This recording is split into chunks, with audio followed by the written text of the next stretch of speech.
اعوذ باللہ السمیع العلیم من الشیطان الرجیم بسم اللہ الرحمن الرحیم الحمد للہ رب العالمین والصلاة والسلام علی رسولہ الکریم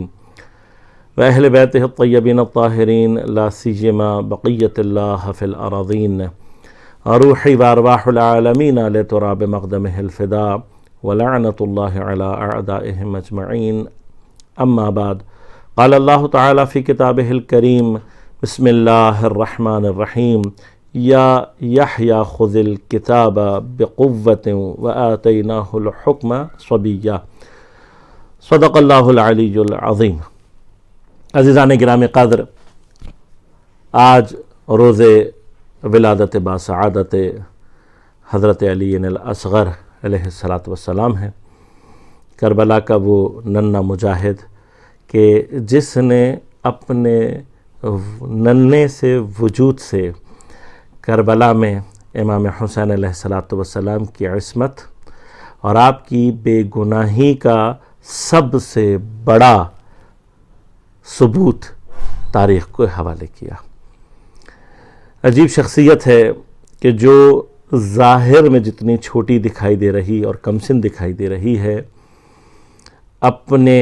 آثار میں کربلا میں اس کا قد بہت بلند دکھائی دیتا ہے۔ قرآن کریم سورہ مبارکہ مریم کی 12 نمبر آیت میں حضرت یحییٰ علیہ السلام کے بارے میں ارشاد فرماتا ہے کہ اے یحییٰ خذ الکتاب بقوۃ، ہماری کتاب جو ہم نے تمہیں دی ہے اسے مضبوطی اور قوت کے ساتھ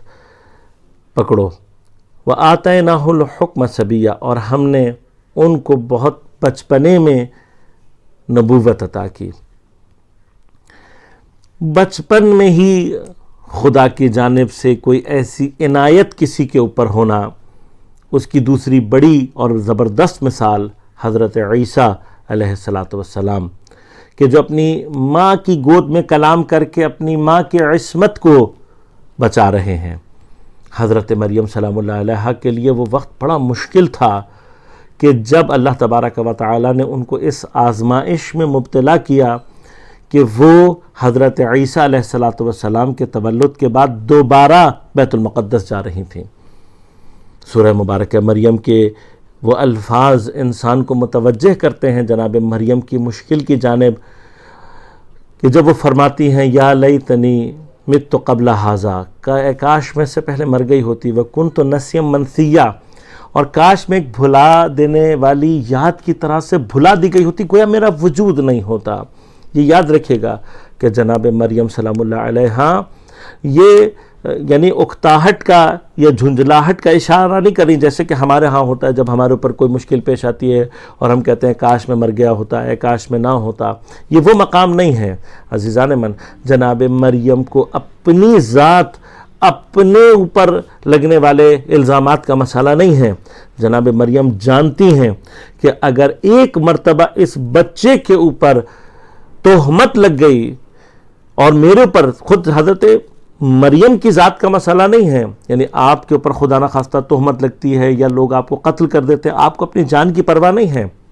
مسئلہ یہ ہے کہ آپ کی آغوش میں جو ہے وہ اپنے زمانے کا نبی ہے، اور عام نبی نہیں بلکہ اولی العزم نبی ہے، اور اگر اس کے اوپر تہمت لگتی ہے تو سلسلہ نبوت مشکوک ہو جاتا ہے۔ لہذا آپ کے یہ جتنے بھی کلمات ہیں یہ بنیادی طور پر اپنی عصمت اور اپنی عصمت کے ذریعے سے نبوت کے سلسلے کی عصمت کو محفوظ کرنے کے لیے ہیں۔ آپ کی نگرانی، آپ کی پریشانی، آپ کی جو کیفیت ہے وہ الہی نظام کے تحفظ کے لیے ہے۔ اور جہاں پر حضرت مریم کے اوپر سب سے سخت ترین مرحلہ آیا ہے، وہاں کیا پر آپ کی آغوش میں آپ کے بچے نے کلام کرنے کے بعد نہ صرف آپ کی عصمت کا تحفظ کیا بلکہ اللہ تبارک و تعالیٰ کے ہدایت کے نظام کا تحفظ کیا۔ اور بعین ہی اس سے مشابہ کیفیت کو ہم دیکھتے ہیں کہ جب کربلا میں امام حسین اپنے 6 مہینے کے بچے کو لے کر آتے ہیں، اور جناب علی اصغر کی وہ قربانی نہ صرف حضرت امام حسین کی بلکہ الہی ہدایت کے نظام کی عصمت کو نہ صرف بچا رہا ہے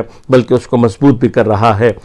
مبارک ہو امام حسین علیہ السلام کو، مبارک ہو امام زمان علیہ السلام کو کہ آج کربلا کی سب سے بڑی دلیل اور کربلا کے سب سے مضبوط سپاہی کی ولادت ہے۔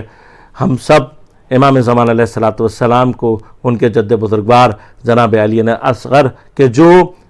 باب الحوائج کے لقب سے بھی معروف و مشہور ہیں کہ ولادت کی تبریک و تہنیت پیش کرتے ہیں۔ والسلام علیکم ورحمۃ اللہ وبرکاتہ۔